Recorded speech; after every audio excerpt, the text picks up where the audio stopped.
Okay, everybody, welcome to your February readings by sign. We've got 2 left. Let's see who we are reading for next.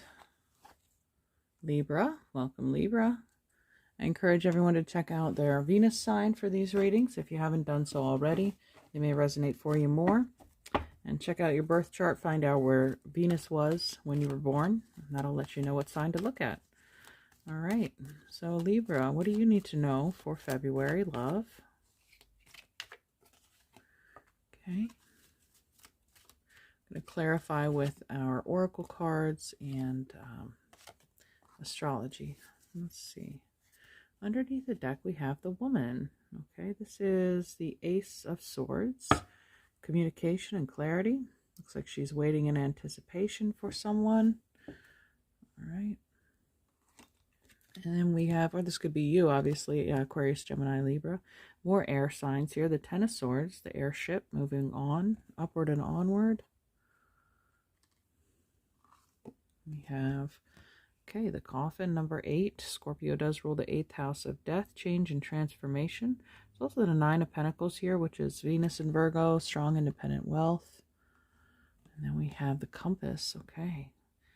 42. See, that in conjunction with the airship makes me think that you're on a new journey, a new path, especially after an ending like that. And then we have the 6 of coins, luck. Okay, so it's good karma coming back around to pay you out, basically. If there's been a trial or a tribulation, a challenge in your life, this is urging you, again, if you leave it in the past, then you'll be rewarded justly with more satisfying people and experiences. See, if you're in a current relationship, it might be time to reevaluate the direction. Maybe you feel like it's stagnated and you just need to take a trip together, get away, explore something new, and you might find it rekindles the spark in your partnership. So maybe that's why she's looking off into the distance, like wanting to do more, explore more with the current relationship, take it to new heights. Okay, let's see what's under this deck. We have the moon. All right, Cancer or Pisces, satisfy emotional needs, nurture self and others. All right, so I said there was a seeking feeling going on here. So maybe that's what you're looking for, maybe more deeper emotional fulfillment. And Scorpio showing up twice now with that deep sexual energy as it rules the 8th house. The North Node, destined to have. Yeah, so this compass here is pointing north, isn't it? It is pointing north and south, but the South Node is what we're to release, to let go of, no longer. In the 8 showing up here, the Death card, essentially. So there's something better waiting for you, or there's a better experience for you. Could be with or without this individual. And House 8, wow, it's big. Transformation, karma, facing fears, and legacies.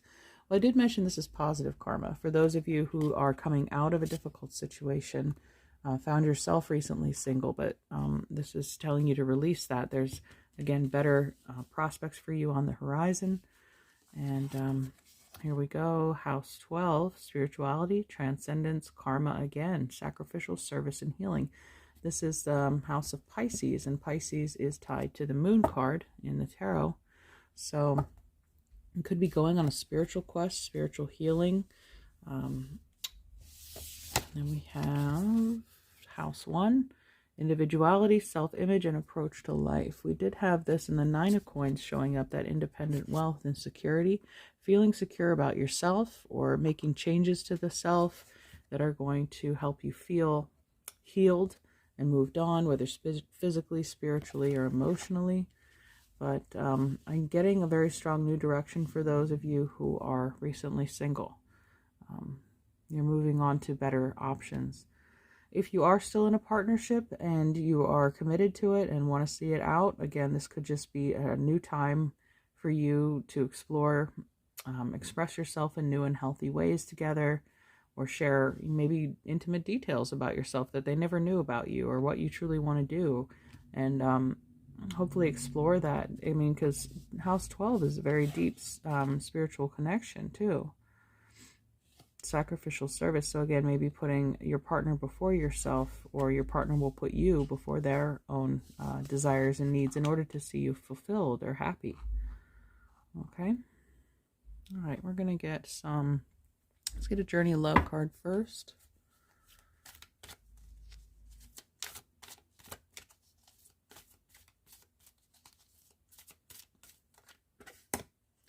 Dream a little. Okay, yeah, that looks very much like the first card we got. Number 51. All right, it's funny. If you study gematria, which is the alphanumeric coding of letters into numbers, the value of the word moon equals 15 and 51, and here we have the moon. So I just find that interesting. And I just thought of this because the number 29 came out first with the woman, and karma has showed up twice now.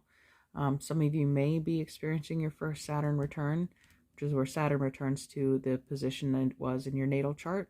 And that's a huge time of revelation and change, usually self-discovery. Either people get married or divorced. They experience a loss in their life or a birth. Something major, transitional, but it's propelling you forward towards your destiny, whatever this challenge is, or maybe a recent challenge. So let's find out what Dream a Little is about.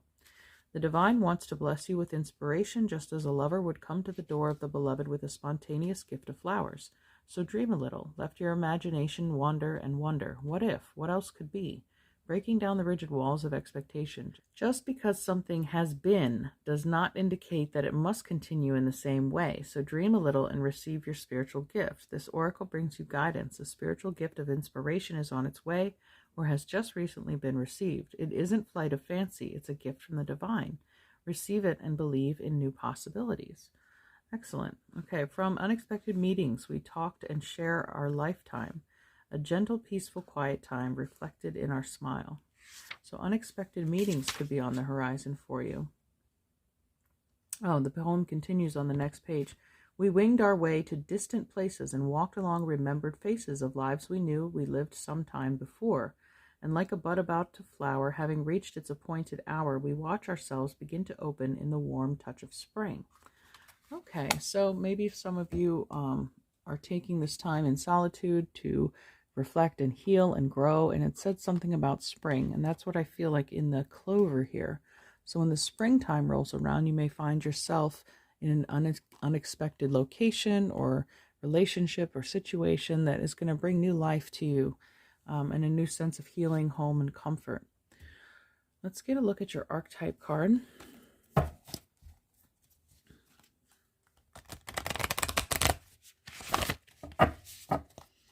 What advice does Libra need for February?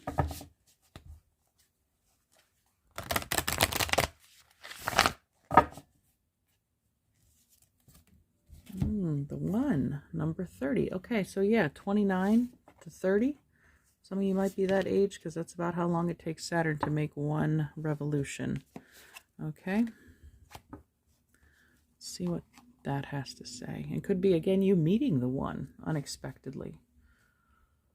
Okay, the title of this card is Non-Duality, One Love, Unus Mundus. Our ability to experience this archetype firsthand is limited. It comes in brief and potent moments that we are left to savor for a lifetime.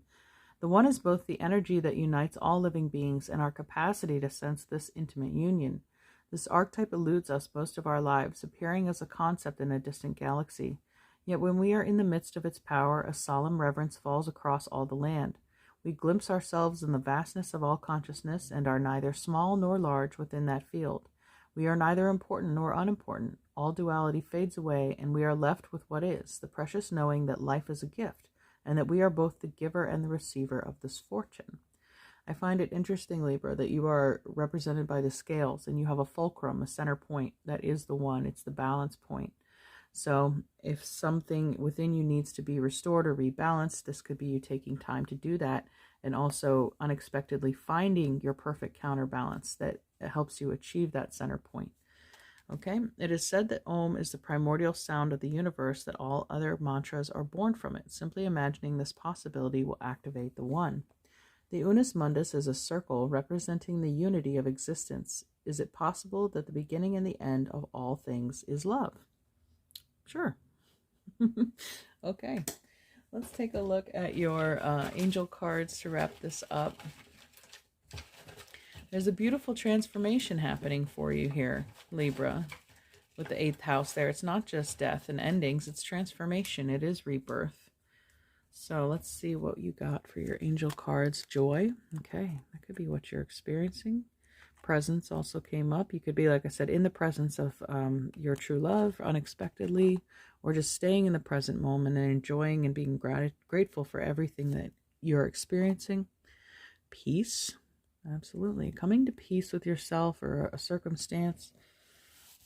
And strength. Yeah, you certainly have the strength to make it through, to overcome, to transform. It's not an easy process. Strength and power. Well, look how strong you are coming out on the other side. All these great qualities. And acceptance. Beautiful. So that begins with accepting the self and accepting the current situation before, you know, when one door closes, another one opens. So be open to that. All right, Libra, this is really quite a hopeful reading. I hope you enjoyed it, and we'll take care, and we'll see you next time. Bye-bye.